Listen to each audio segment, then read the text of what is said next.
Thank you, Mr. Chairman. I think it is important for the record to reflect that moving forward on this nomination is consistent with 2 centuries of precedent and tradition in the Senate. Numerous Democratic members of this committee have given speeches. I see they have charts prepared to give more speeches, all attacking the legitimacy of these proceedings. And as John Adams observed, facts are stubborn things. The scenario of a Supreme Court vacancy occurring during a presidential election year is not a new thing. It has occurred 29 times in our country's history. Presidents have made nominations all 29 times. The precedent is unequivocal and uniform. When a vacancy occurs in a presidential election year, the president makes a nomination. That includes Republicans, that includes Democrats. A total of 44 people have served as President of the United States. 22 of them, half, have made a Supreme Court nomination during a presidential election year. What has the Senate done? Again, the precedent is clear. Of those 29, 19 of those occurred when the President and the Senate were of the same party.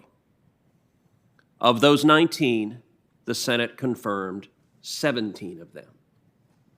The precedent is clear for a long, long time that if the President and Senate are of the same party, the Senate, in all but extraordinary circumstances, confirms that nominee. How about when the Senate and the President are of different parties? That's happened 10 times. In that circumstance, the Senate has confirmed the nominee only twice. 2016, which our friends on the Democratic side invoke, and I understand why they invoke it. They were frustrated. 2016 was one of those instances in which President Obama was a Democrat, the Senate was in control of the Republicans. They had differing views on the kind of justices that should serve on the court.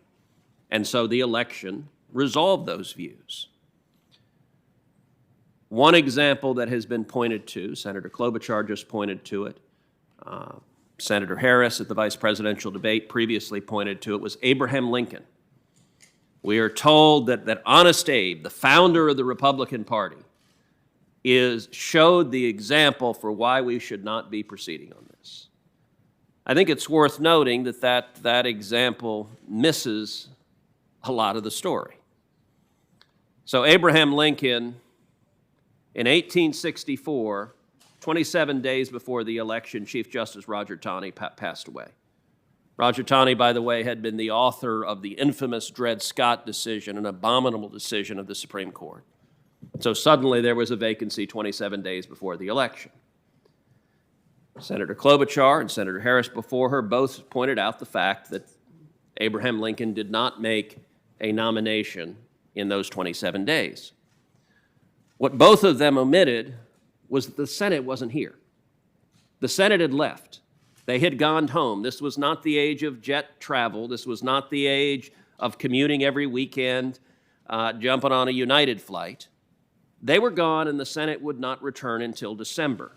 So there was no Senate physically present to confirm that nominee. When the Senate did return in December,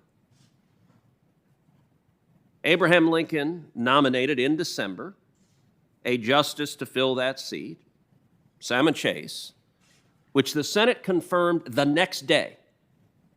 24 hours later, they confirmed him. I would note also that Abraham Lincoln was in the midst of a presidential reelection, and as Doris Kearns Goodwin writes so beautifully in Team of Rivals, he was very good at assembling the political coalition he needed to win, and so he had multiple factions of the Republican Party that were splintered. Some things haven't changed from 1864. And Lincoln had multiple players that wanted that Chief Justice seat, all working really hard to reelect him and dangling the nomination out in front of each of them. So Salmon Chase had been his Treasury Secretary. Salmon Chase had been a pain in the rear to Lincoln. And as a result of this vacancy, Salmon Chase went out and campaigned like crazy for Lincoln to get him reelected because he wanted the nomination. None of that should be shocking as a matter of history. and there are many members of this committee that enjoy being students of history.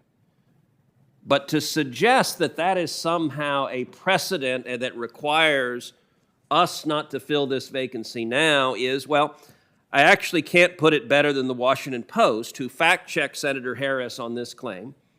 And the Washington Post, not exactly a right-wing bastion, the Washington Post conclusion was that Senator Harris's argument, quote, wasn't exactly true.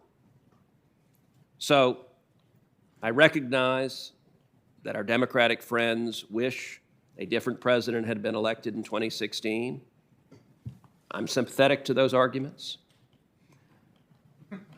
I recognize that our Democratic friends wish there was a Democratic majority in the Senate, but the voters decided otherwise, and so this committee moving forward is consistent with over 200 years of history and precedent.